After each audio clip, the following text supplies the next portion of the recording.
You are listening to the WrestleGeddon podcast. the WrestleGeddon podcast.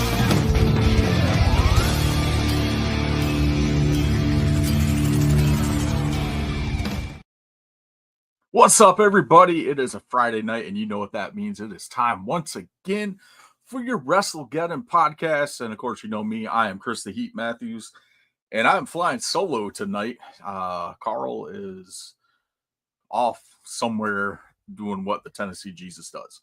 That I don't know, performing miracles somewhere. But it's been a while since I've done this by myself. It's been a few years, honestly, because normally somebody's on here with me. Yeah, so thank you all for joining us tonight, checking this out. And we are live actually on Twitch as well tonight for the first time ever. Expanded out to Twitch. So psyched for that. Hope you guys are enjoying the show. This is going to be obviously not our normal show since it's just me. Trying to adjust my stand here, but yeah, so it's just me tonight. So we're just gonna talk some wrestling. We'll save the other stuff for next week when we got Carl back with us. Our random band entrance theme is usually what we kick the show off with this week or every week. That random band was Sleep Token, but we'll do that next week, and we'll just jump right into the instant replay. You have to excuse me, I don't have my slideshow loaded up on here either, and my stand is just like falling down. It's always something. Like, we say this all the time. Like, it would not be the WrestleGeddon podcast without something going on. So, but here we go. No slideshow, but I still got music. Still got the music.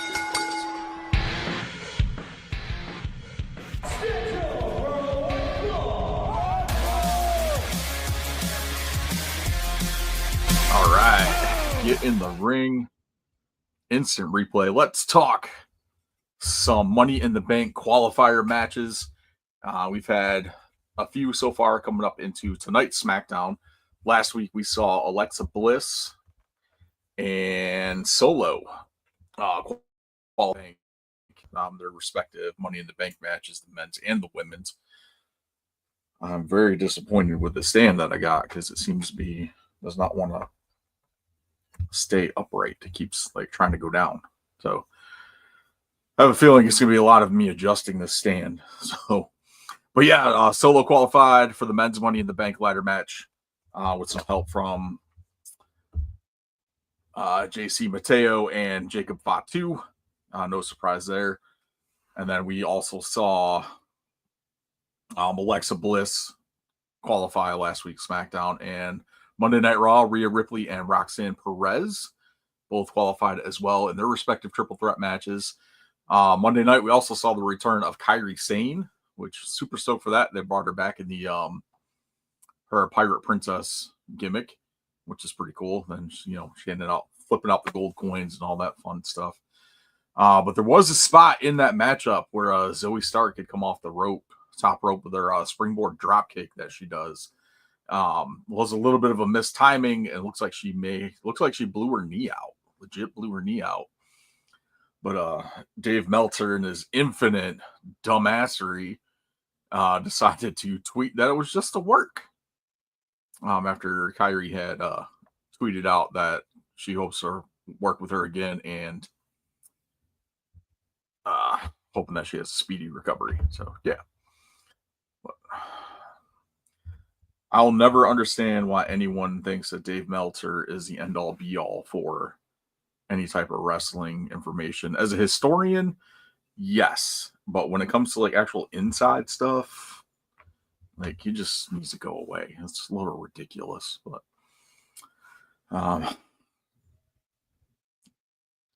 that's pretty much it for Monday Night Raw. There was some other stuff on there. We had the tag team main event with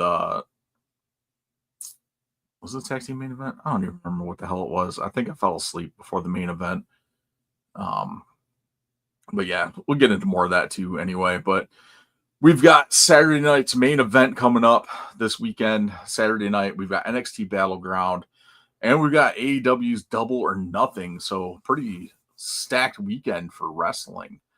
Let's get into Saturday night's main event. We'll take a quick look at this and preview some of the stuff that's going on here. A lot of this ties into Monday Night Raw anyway, so not too big of a deal. So we're looking at the match card, what's advertised for Saturday night's main event. You've got Jey Uso taking on Logan Paul for the World Heavyweight Championship. Of course, Jey Uso defending the title. We did see Jey get a super kick on Logan Paul Monday, but Logan was able to get the final word Monday night by knocking out Jey. I do not see them giving this title to Logan Paul. I think they've got a good thing going here with Jey Uso, and I know there's a lot of people out there that will think the opposite of me, and that's fine. You're entitled to your own opinion. Like, I don't really have anything to say about that. Like, it's your opinion. Like, what you feel is what you feel. What you think is what you think. It's all good. So pro wrestling is for everyone. So regardless of your opinion. So yeah, your opinion is different from mine. It's all good. But yeah, I just don't see them giving Logan Paul that title. Like, Jey Uso is probably one of the top guys right now. Well, is one of the top guys right now as far as merch sales go and everything else. And it's all thanks to Yeet. So, but yeah, I don't see Logan taking that title. It's going to be a good match. Logan is very athletic in the ring, as we've all seen. And I think they'll have a pretty good match here for Saturday night's main event. The stand is going to make me so mad.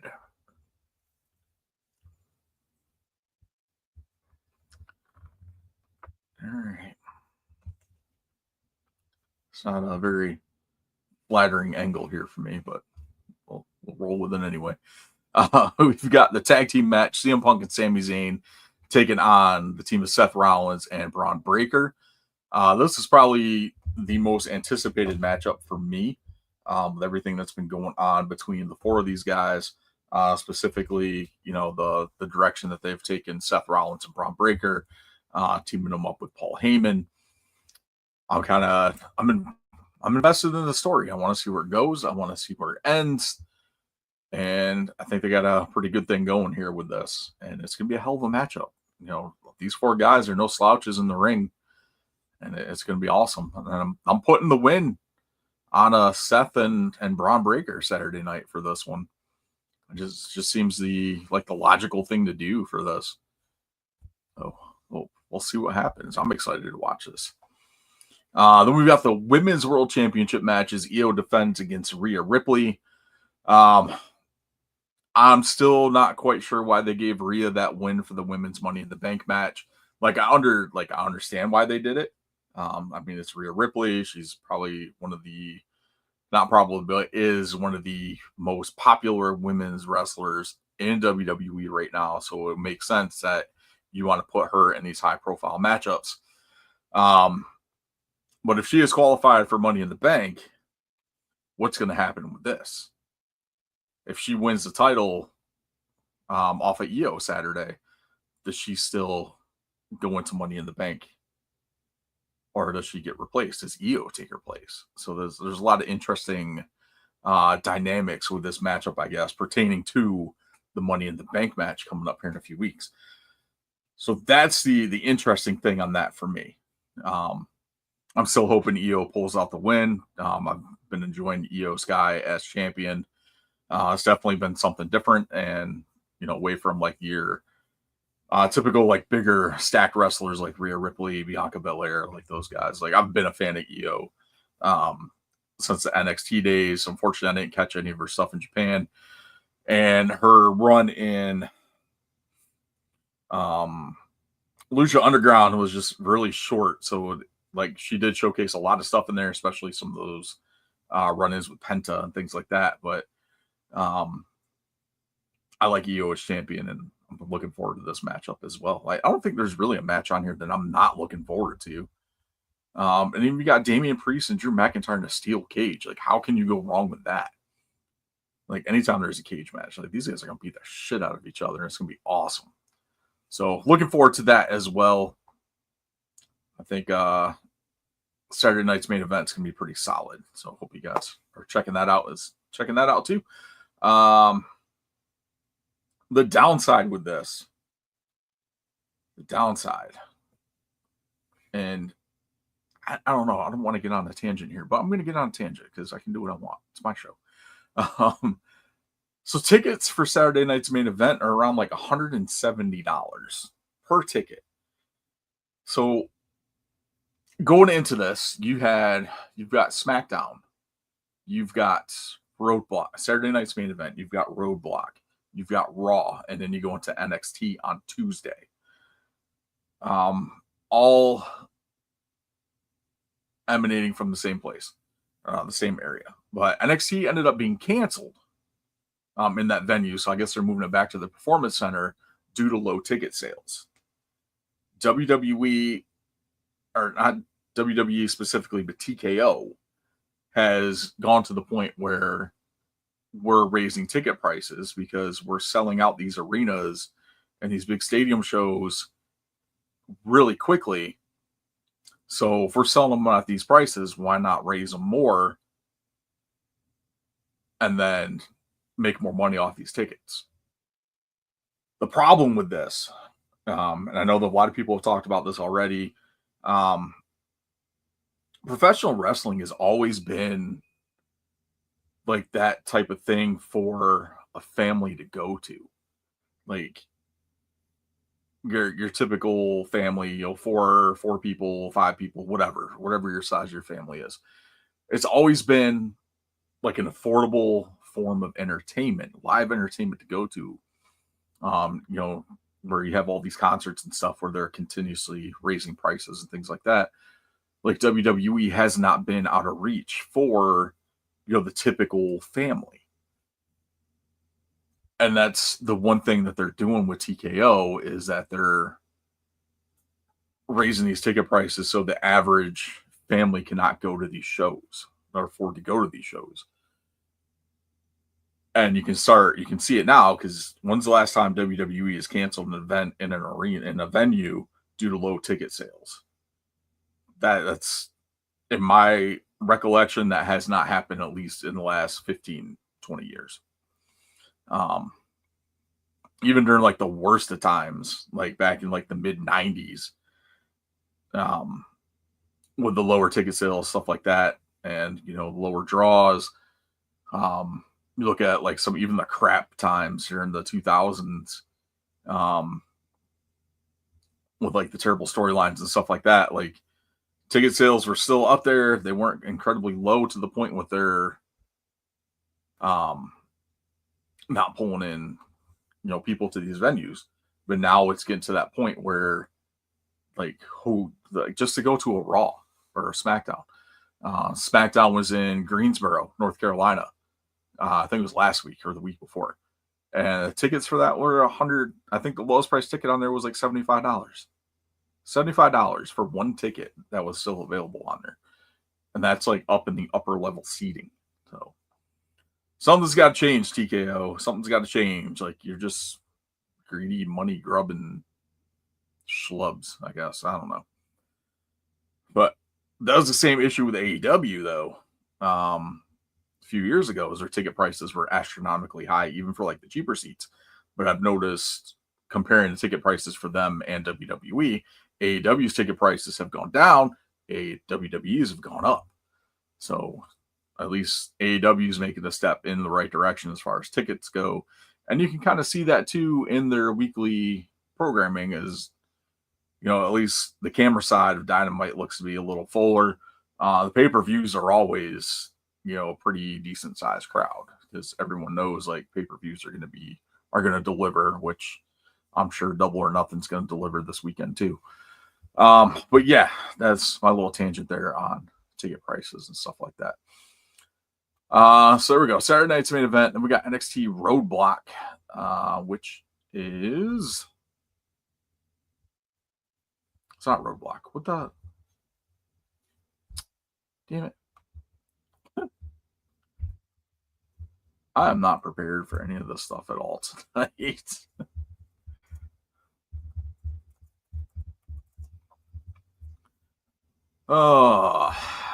Which one is coming up here? I could have sworn I just looked at this, and I'm pretty sure it was Roadblock in May. Roadblock was in March. Battleground. Jesus. I got those two mixed up. My bad, folks. My bad. So Battleground is Saturday, not Roadblock. Got that corrected. So what we got going on here? I know the big matchup for this is going to be Trick Williams and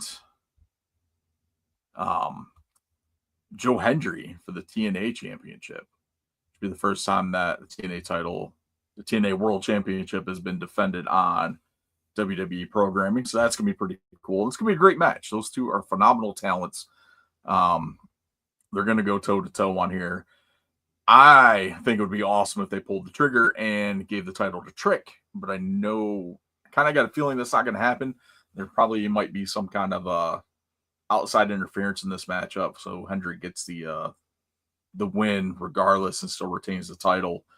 But it still should be a great match. Definitely looking forward to that one. Obafemi defending the NXT Championship against Miles Bourne. That's going to be a phenomenal matchup. Obafemi's awesome. Miles Bourne is fantastic. Really cannot wait to watch that match. Stephanie Vacker versus Jordan Grace for the NXT Women's Championship is going to be phenomenal. Those two are going to tear the house down on that one. North American Championship, Sol Ruka versus Kalani Jordan is going to be great. Sol Ruka is amazing. Like, the freaking, her finish, the Soul Snatcher, is awesome. Like, I can't argue with that. I love that finish. It's so freaking cool. Grudge match here. Tony D'Angelo taking on Stax Lorenzo, trying to get some retribution from Stax, turning his back on the family. Then you got a 6-man tag match with Josh Briggs, Hank and Take taking on the Culling. Pretty solid. NXT usually puts on some pretty good shows. I'm not expecting anything less out of this one, so it should be pretty solid with them as well. And then on Sunday night, we've got AEW's Double or Nothing. Yes, I am correct on that one. It is Double or Nothing. Matchups on this card are pretty solid.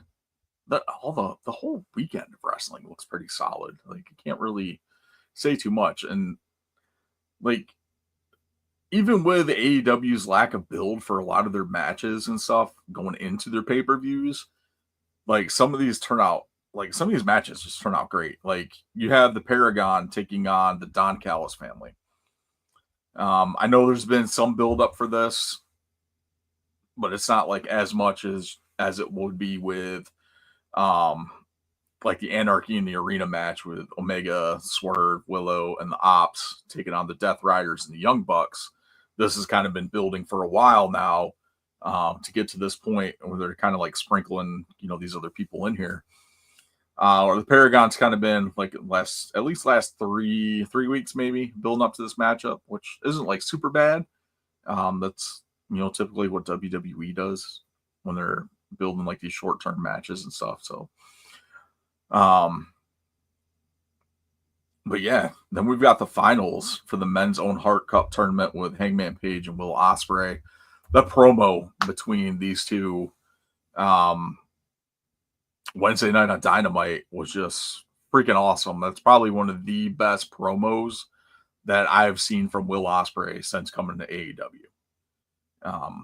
That one, if you were not bought into this matchup going into that Dynamite this past Wednesday, I think Ospreay may have just sold it pretty much with the passion and everything and the emotion, pure emotion that he put into that promo going into this. So props to Ospreay for that. Hangman, it's pretty good. So looking forward to that one. That's going to be a banger. I'm kind of like bouncing around this card here. Let me run through this real quick. You've got on the pre-show, Megan Bayne and Penelope Ford taking on Anna Jay and Harley Cameron. This will be pretty awesome. I love Harley Cameron. She's freaking awesome. And Megan Bayne is a beast. No, but I can see Megan Bayne and Penelope Ford picking up the win on this one. Then you've got the Women's Own Heart Cup Foundation tournament final with Jamie Hayter taking on Mercedes Moné. I would be very surprised if Jamie Hayter wins this. It doesn't seem. Mercedes seems like the safe bet for this matchup because she's very rarely lost in AEW. But she did just lose the New Japan Women's Strong Championship. So we'll see where they go for this one. But like eventually all roads for Mercedes are going to lead to Toni Storm. That's just where the money is at. And that's what makes sense, especially going into All In. There's not really, when you're looking at the All In card, there's not really anybody, or they really haven't put anything on the card yet, but you need a big money matchup for that. And I think taking your two most popular women on the roster right now being Mercedes Moné and Toni Storm, and then you give them that shot at All In at this big pay-per-view on that stage for the Women's Championship, it makes sense to do that. And that's why it just doesn't seem like Jamie Hayter and Toni Storm is going to be that matchup. Not for, this big, the big All-In pay-per-view. So I could be wrong. It happens. I'm not right 100% of the time. Most people aren't. So, but either way, I'm looking forward to a awesome matchup between the two of them. You've got the Hurt Syndicate, Bobby Lashley and Shelton Benjamin defending the titles, AEW World Tag Team titles against Dustin Rhodes and Sammy Guevara. I've been super impressed with the Hurt Syndicate since coming. I was psyched when I found out that all three of them were showing up in AEW. I think WWE dropped the ball completely with the Hurt business. I don't know why. They were carrying it pretty good, and then they just kind of said, "Yeah, screw it, we're done," and then focus more on the bloodline. But Hurt Syndicate, they're rolling. MVP is doing the best work of his career, being in the corner of Lashley and Shelton, and now MJF. So I'm excited to see where this matchup goes. Dustin is always a mainstay talent. He's going to deliver regardless. Sammy Guevara is going to deliver. It's going to be an awesome matchup for the tag team titles. And this is kind of building into that. Tony Khan recently did an interview where he's talking about trying to rebuild the men's tag team division, putting a little bit more focus on it. And it seems like they're starting to do that now. And you can see it in the past few weeks when you have teams like Crew and Top Flight being focused on more where's Private Party at? When's the last time we've seen Private Party on TV? You've got the storyline with FTR right now with Daniel Garcia and Nigel McGuinness, which will be that match is going down Sunday night as well. So a lot of awesome stuff for this pay-per-view. We talked Toni Storm taking on Mercedes Moné. She will be defending the title before that against Mina Shirakawa, who won that Eliminator match against her a couple weeks back. This is going to be good. Last time they wrestled, it was fantastic. So hopefully we will see the return of Mariah May. Hoping we see Mariah May return. Mentioned a couple minutes ago, FTR taking on Daniel Garcia and Nigel McGuinness. This has been brewing here for a little bit, specifically with Daniel Garcia, and they just kind of brought in Nigel McGuinness through that whole angle with him, with the FTR going after the commentators. That's pretty good. We got a stretcher match with Mark Briscoe and Ricochet.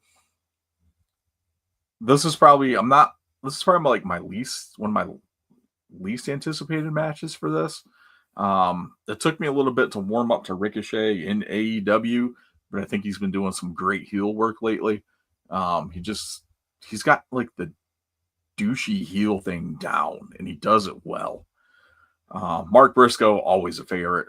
Like Briscoes are amazing. Anarchy in the Arena, Kenny Omega, Swerve, Will Nightingale, the Ops, Powerhouse Hobbs, and Shibata. Taking on the Death Riders and the Young Bucks. I don't know. These matches always seem to be like all over the place. Like I'm not the biggest fan of the Anarchy in the Arena match, but it's been a while since one has been done. And I think with the talent that's in this matchup, I think it'll be good. Um, it's just kind of keeping up with everything all at once. But we'll see. I'm kind of interested in watching this matchup. It's nice to see Willow get featured in a higher profile matchup as well, especially with the storyline. Not to mention, you've got Kenny Omega, Swerve, Samoa Joe, Hobbs being featured in something like this as well. Shibata should be pretty awesome. Death Riders, don't really care too much about the Death Riders, honestly. Young Bucks, not really that much either. So, but we'll see what happens. Then we got the the Continental Championship. Okada defending against Speedball Mike Bailey. I'm hoping Mike Bailey is the one to take that belt off of Okada. I like Mike Bailey. I think it's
All right. Apologies everyone for that. I am not sure. Well, I know what happened. Which happens quite frequently. My computer decided to restart itself, which was awesome. So not sure where we left off at. I know we were talking double or nothing. Not sure how far down the card we got on there, but yeah, should be pretty good. Check that out. We'll recap that next week. Um, I don't know. So happens when we're live. Like shit just happens, and it happened. So, uh, but yeah, I'm going to go ahead and get into uh the elite figure of the week, which is.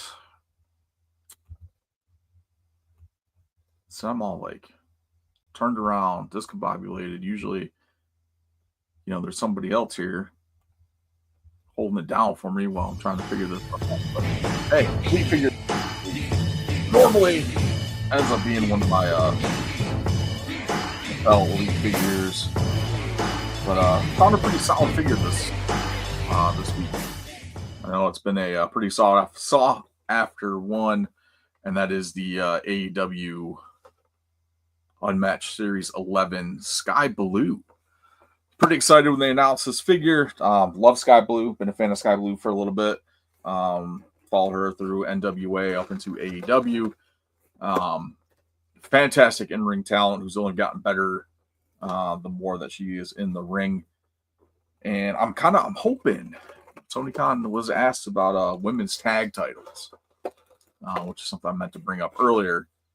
And he said they are not off the table. Something that he would like to do because he has a lot of tandems and a lot of teams, especially in the women's division. And one of those tandems and teams, of course, is Sky Blue and Julia Hart.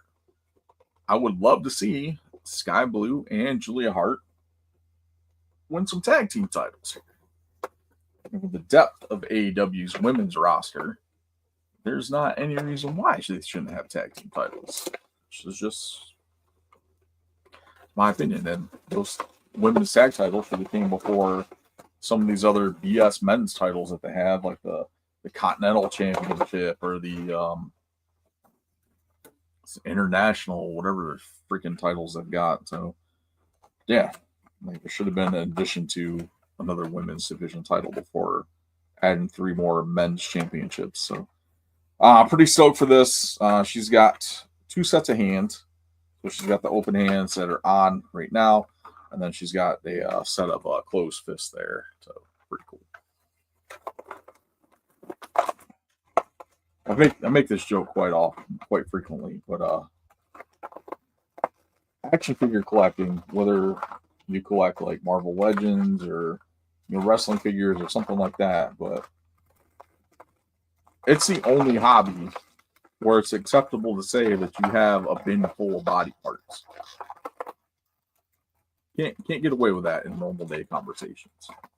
But when you're talking to other action figure collectors, they know what you're talking about. They've got the same issue too. Bins and bags full of body parts. Heads, hands, you name it.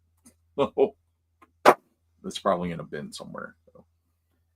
It's pretty cool. She comes with the little crown. Looks like some blue roses on there, so that's pretty awesome. I like that. Face scan is great. AEW's come a long way. I should say Jazzwares has come a pretty long way with some of these face scans. There are still some that are a little iffy, but that one's pretty solid. And the Julia Hart was very well done too.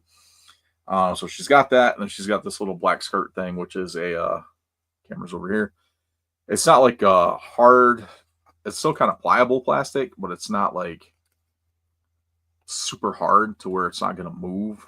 I mean, it is going to restrict some of the leg movement while it's on, but this should pop off pretty easily. Generally, there is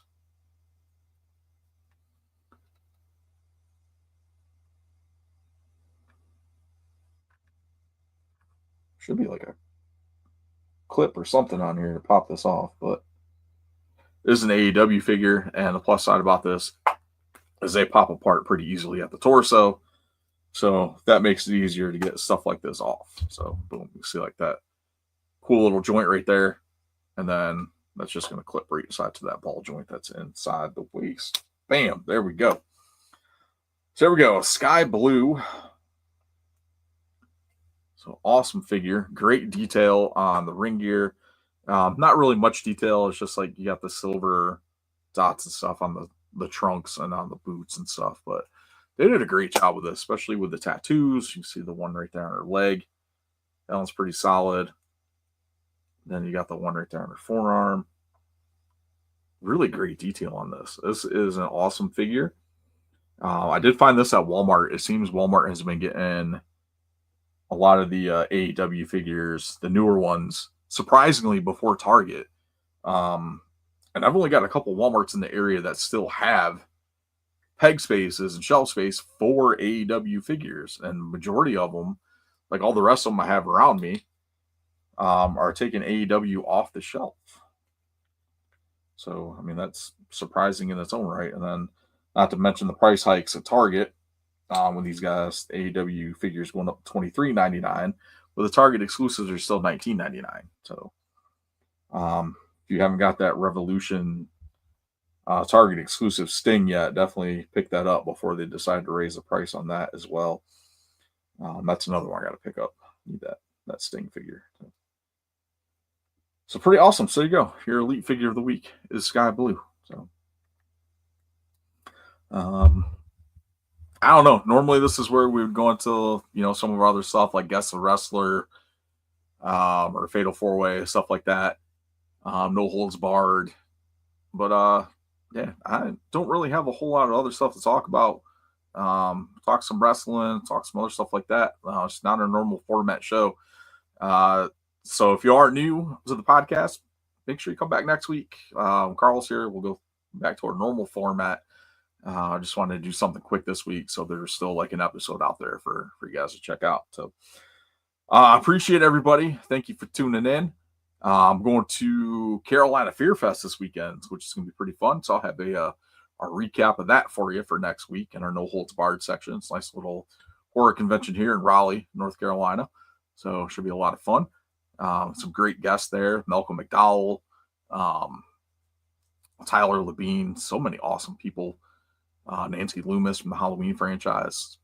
Good times right there. So, but yeah, that's all I got for you guys. Thank you for checking me out. Thank you for bearing with me through our technical difficulties. Make sure you follow us on our social media platforms. So, WrestleGeddon Podcast, you can find us pretty much anywhere. Check the link tree in the episode bio, and that'll take you to where you need to go. So like, follow, share, subscribe, all that fun stuff. And that's pretty much all I've got. So thank you guys for checking us out again. Can't thank you enough. That's why I've said it like 4 times. So, but we'll be back next week. Carl will be here too. All right. Later, Marks.